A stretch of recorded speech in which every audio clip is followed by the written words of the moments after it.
The Centers for Disease Control and Prevention, or CDC, funded the Denver Prevention Training Center's Capacity Building Assistance, or CBA program, for high impact prevention program integration. The CBA funding has 4 goals: reduce new HIV infections, increase access to care for persons with HIV, improve health outcomes and reduce mortality for persons with HIV, and reduce HIV related disparities. The funding accomplishes its goals through 4 separate components: national training, both classroom and e-learning, regional technical assistance, continuous quality improvement and sustainability for community-based organizations, and marketing and administrative support for the CBA provider network.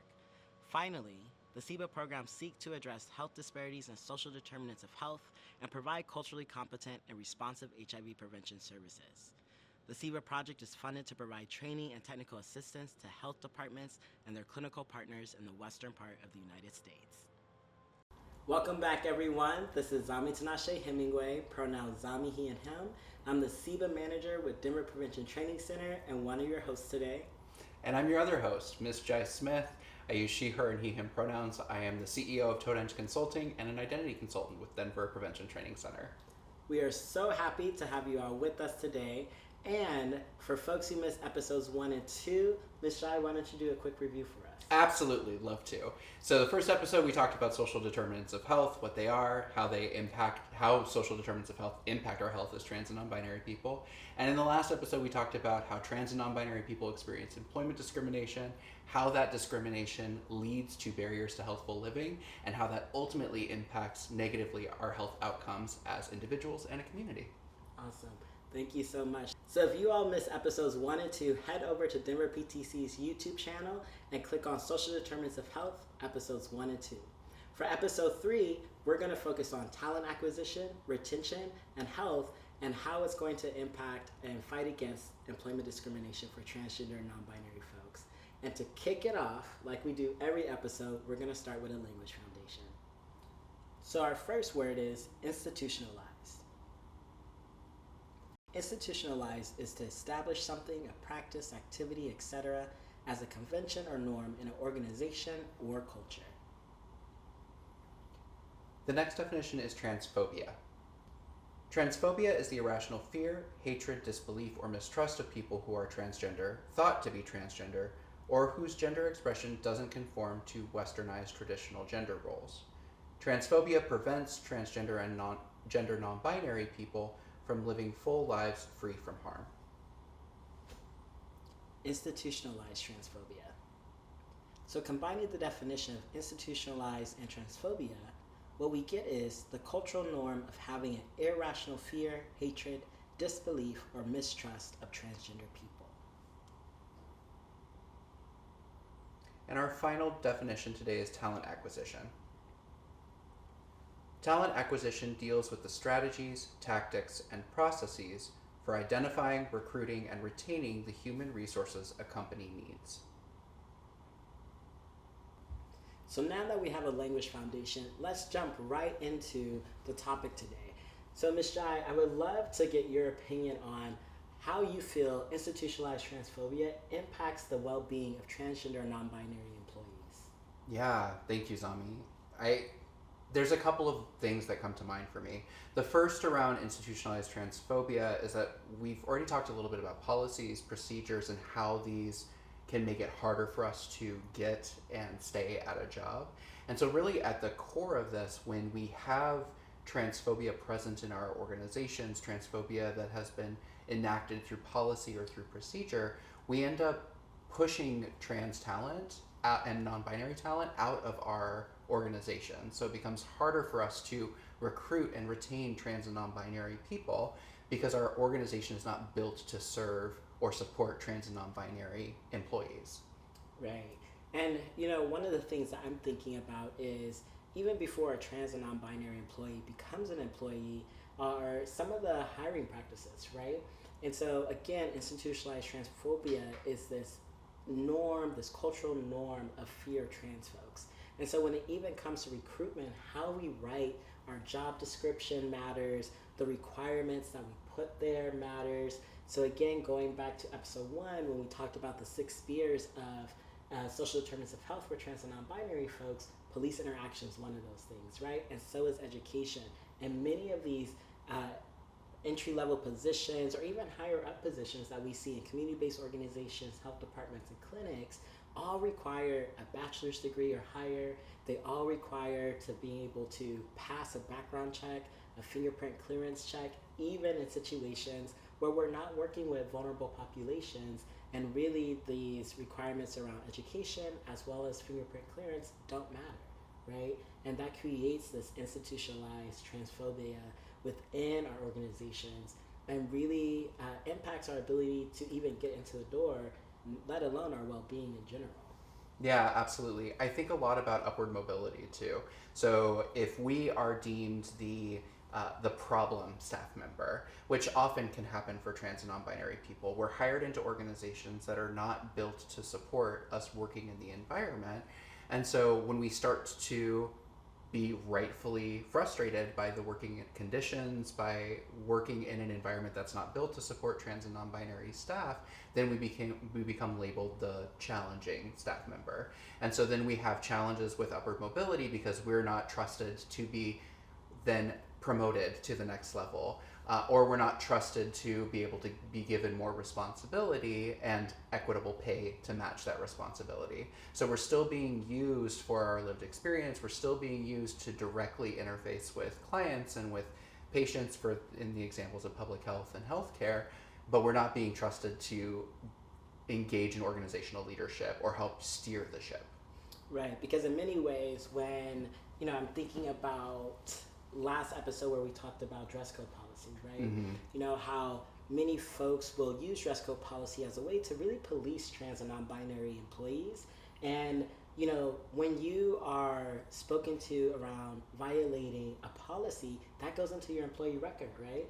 And when you have a certain amount of employee violations or being spoken to, or particularly around the same policy, then when it comes to things like promotion and upward mobility, they want to look there and they say, oh, Miss Jai isn't a team player, or oh, Zami's not a team player. He lacks professionalism in the work environment. And then again, thinking about economic stability, right? Thinking about the need that as we see life just in general is expensive now. Mm-hmm. We see that, housing, transportation, food, all is becoming more and more expensive. If we see that life around us is more expensive, however, our paycheck remains the same, that creates this instability and it starts to impact our well-being in these other ways where we're just really working to pay our bills, but not able to enjoy other aspects of life and not able to invest in other things like we need, such as our healthcare, our medication, and any other preventative measures such as PrEP, and any other things that could lead to helping end the HIV epidemic.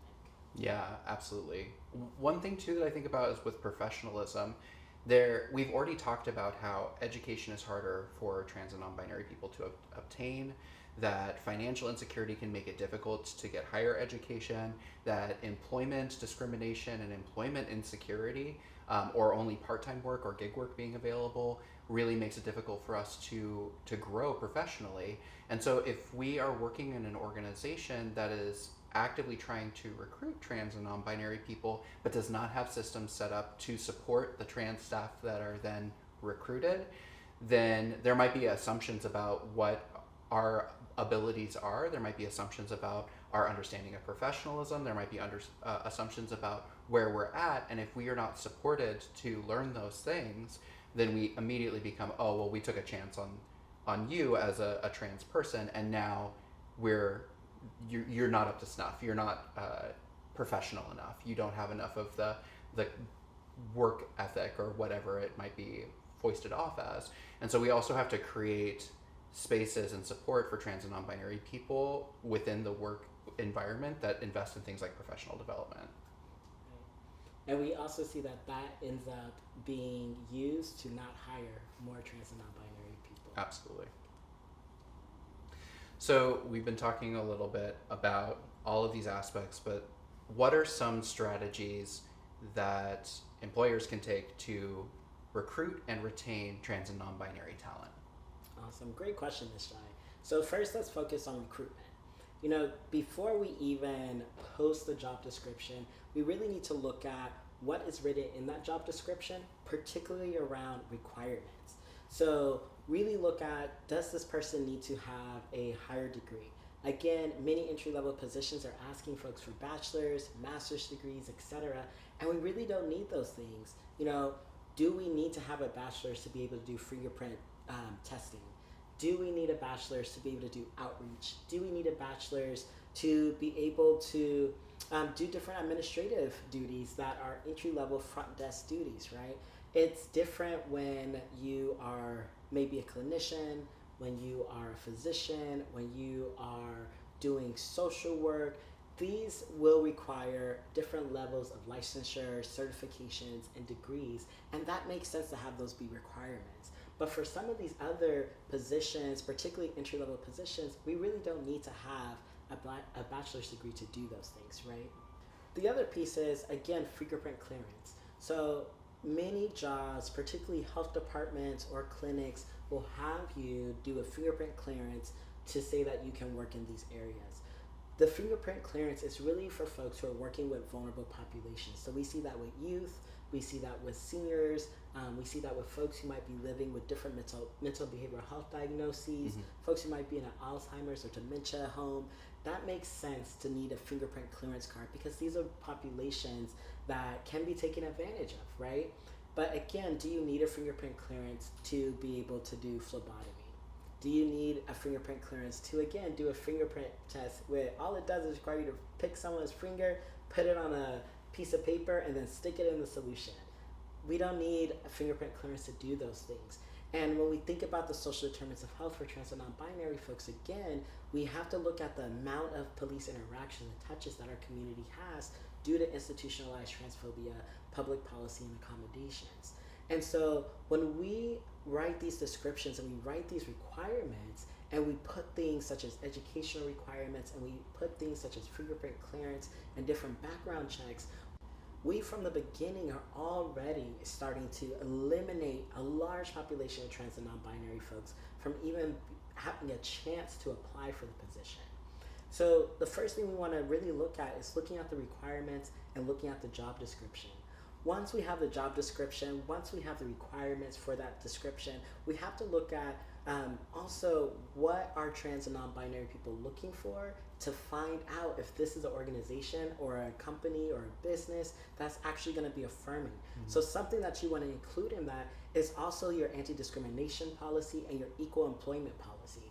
We are looking for policies that specifically say gender affirming, specifically say we want a diverse population.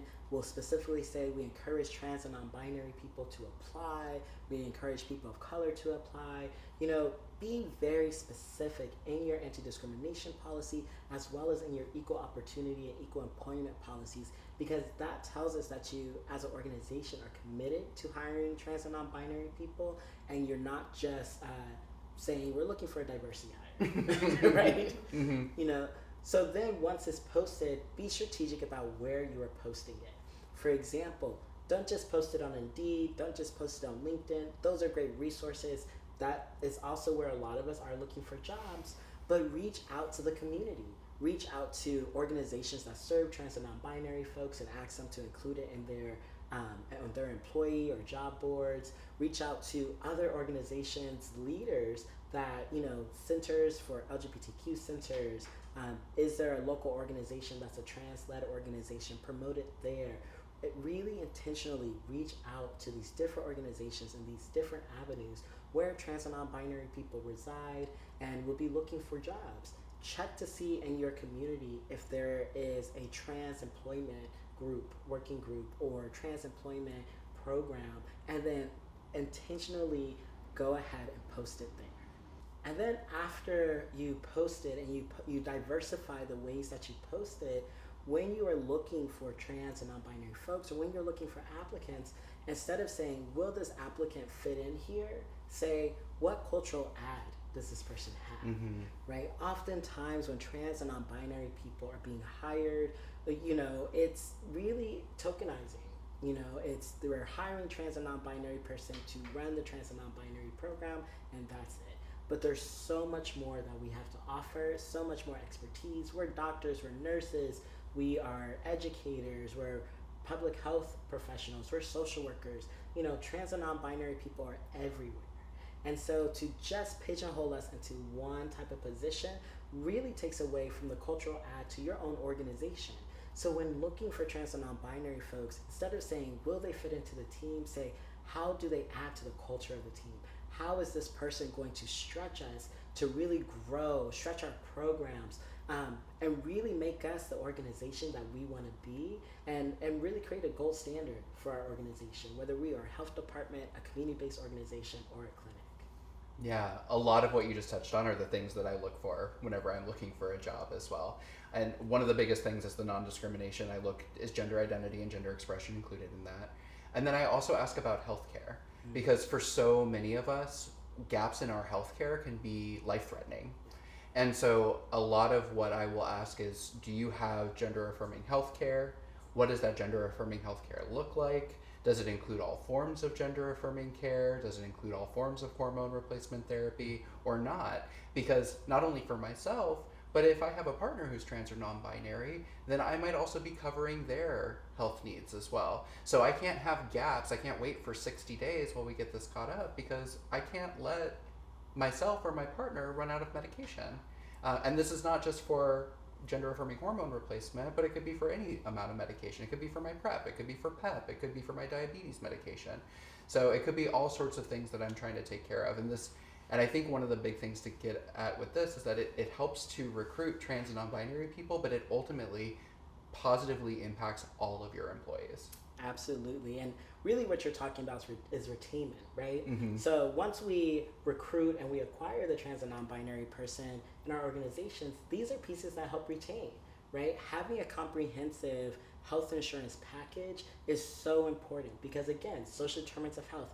If you are part of that over 30% who has delayed preventative measures or any type of medical care because of fear, discrimination, and harm, when you get your job, the first thing that we're looking for is, who can I make an appointment with to get my needs met? Yep. This might be the very first time for your trans and non-binary employee to have comprehensive health care. And so that means they are looking for immunizations, they are looking to uptake on their medication. So we mentioned PrEP, so pre-exposure prophylaxis. Also for folks who might be in a situation who might need PEP, so post-exposure prophylaxis, and folks living with HIV and other chronic illnesses such as diabetes or Hep C really need to be able to refill their medications immediately. So really looking at your policies and procedures around healthcare, and why is it that we have these rules that someone has to be there for 60 days, 90 days, 30 days before accessing healthcare? I understand that people are not wanting folks to automatically have access to healthcare because of fear that they might quit once they get their needs met. But in all honesty, we really want to create a workplace and a culture that says we care about the health and well-being of our employees, which means that immediately you get access to healthcare.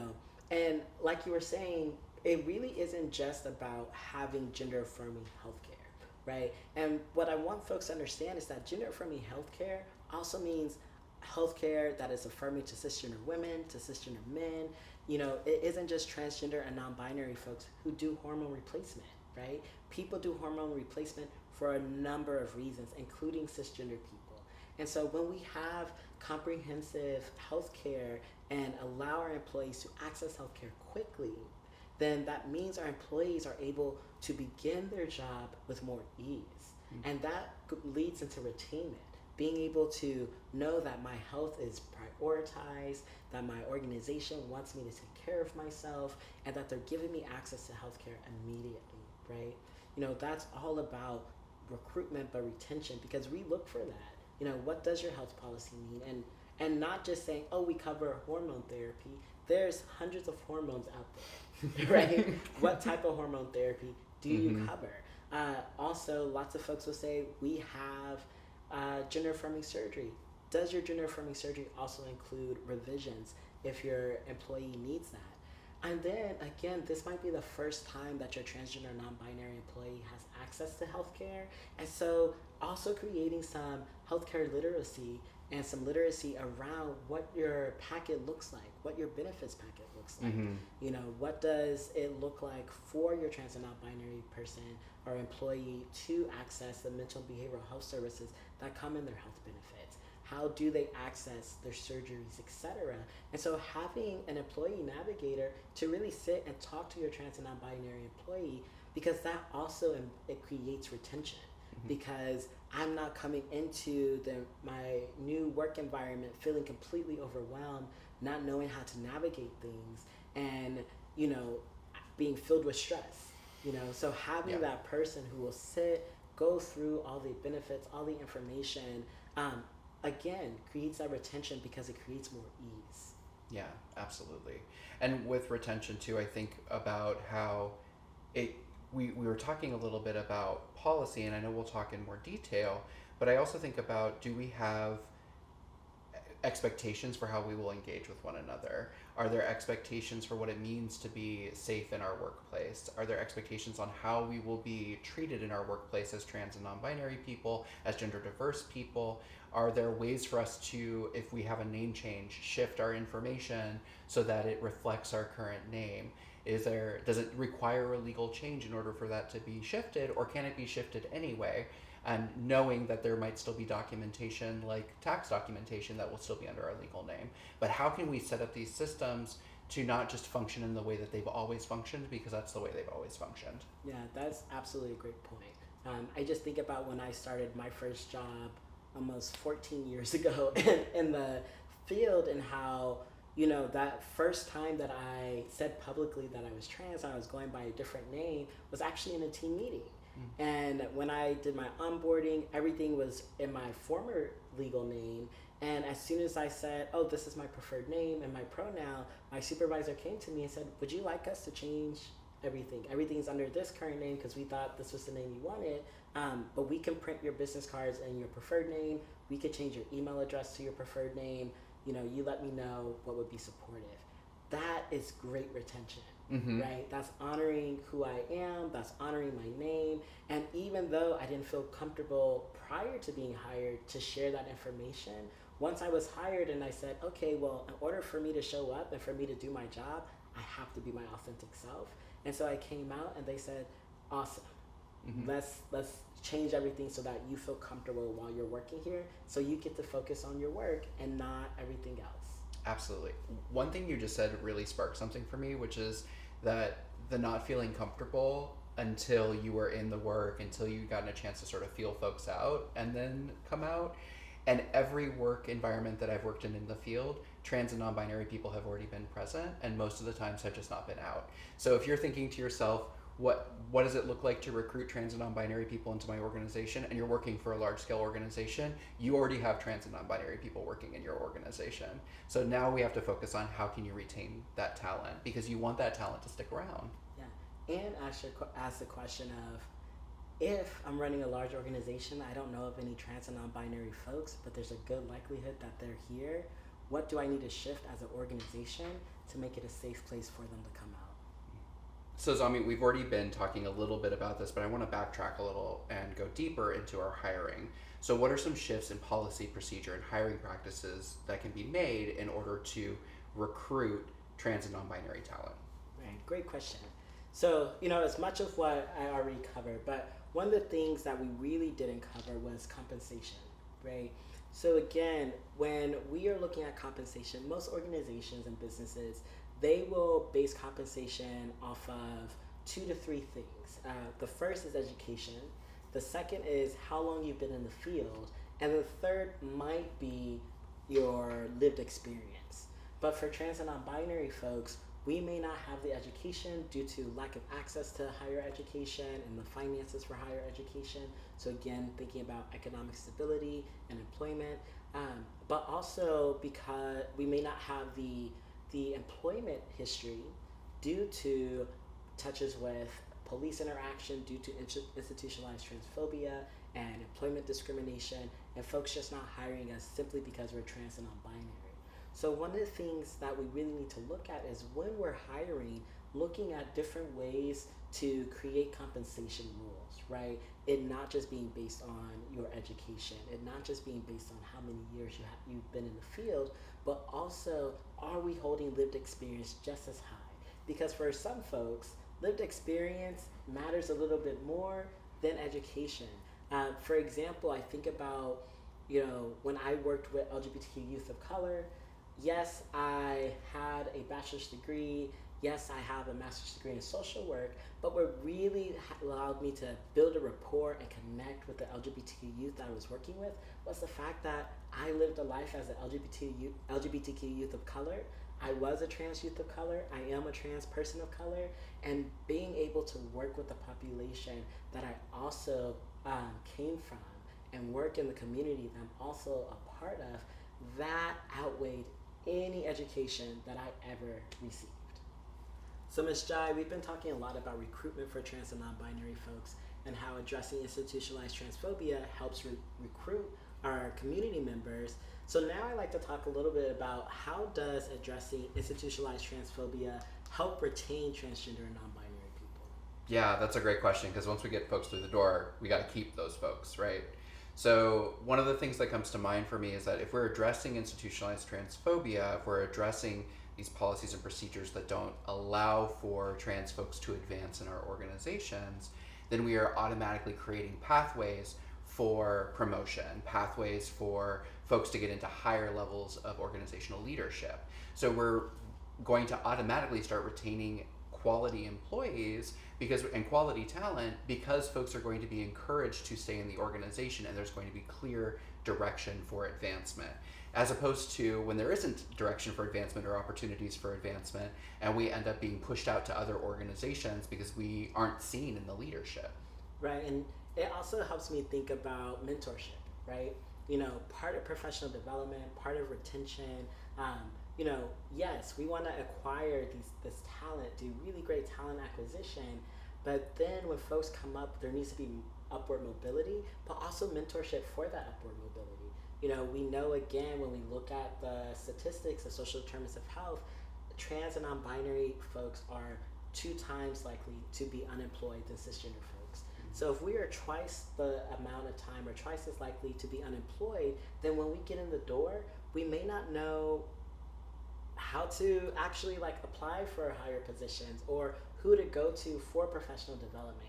Things that might seem like common sense to those of us who've worked in the office before may not be so common to a newly employed trans and non-binary person where this is the first time they've worked in an office. So also developing some sort of mentorship is a great way for opportunities of advancement. Understanding things that feel as simple as what is email etiquette? When should you reply to an email? We know 24 to 48 hours, but some folks think maybe 5 days.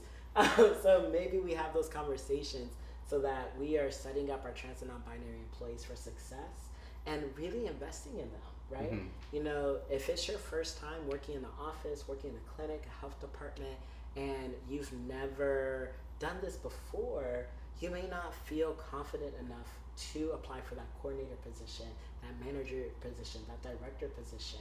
And so really mentoring and investing in the confidence and leadership ability of trans and non-binary folks is really important, and creating really positions for us, right? Mm-hmm. Not just saying, oh, there's not a position open.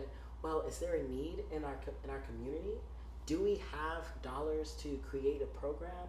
Did we get supplemental funding? And with that supplemental funding, can we hire a trans and non-binary person to execute this project, right? Yeah.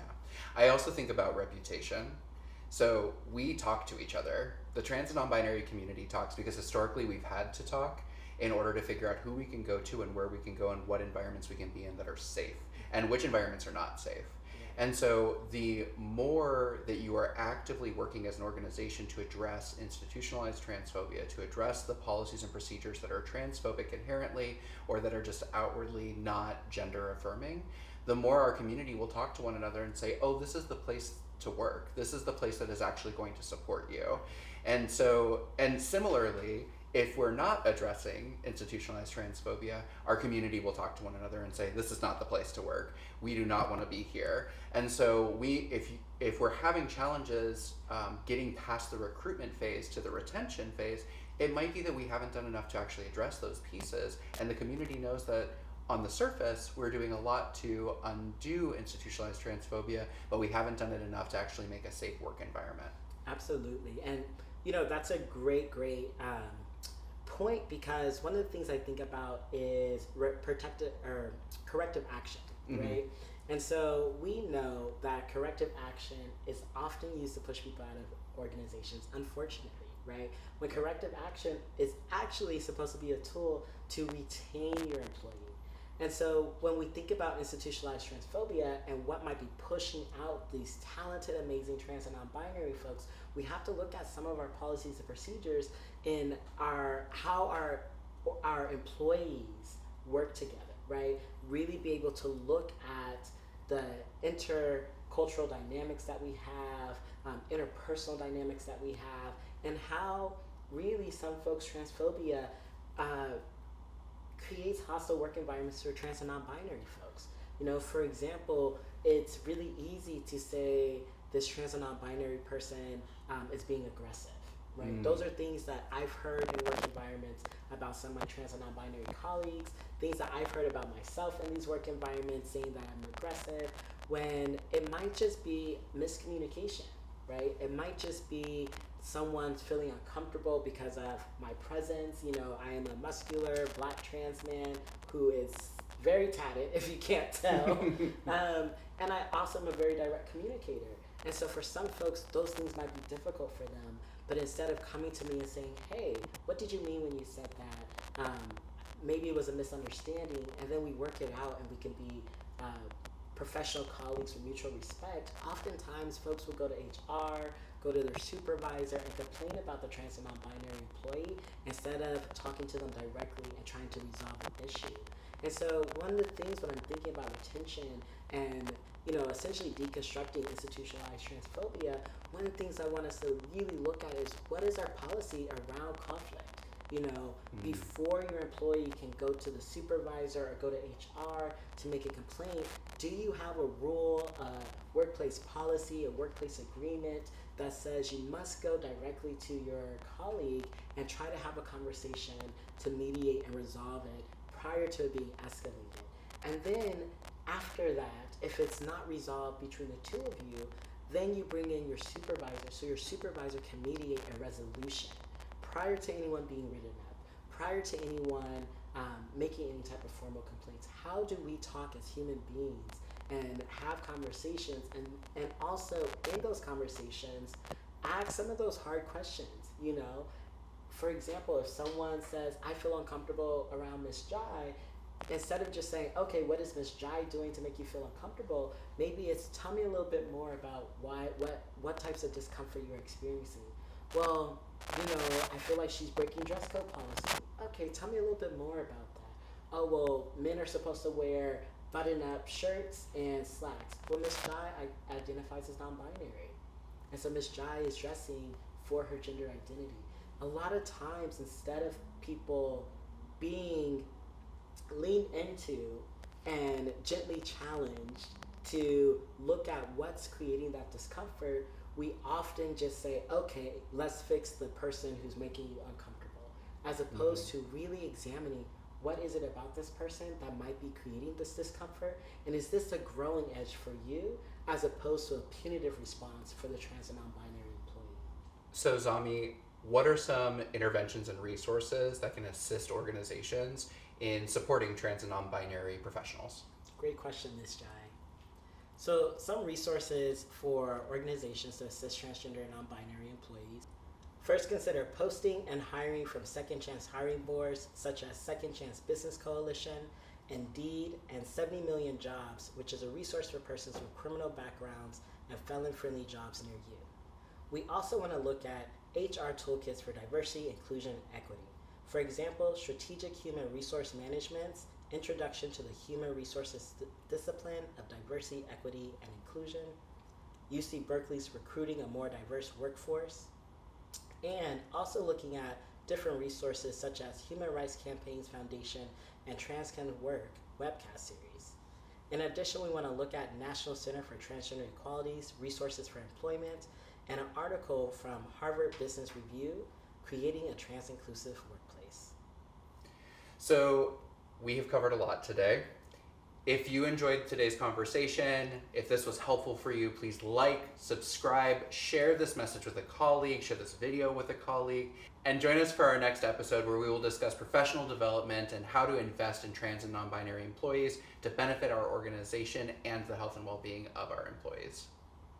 Thanks for tuning into this episode. If you would like technical assistance and capacity building, check out our website at www.denverptc.org.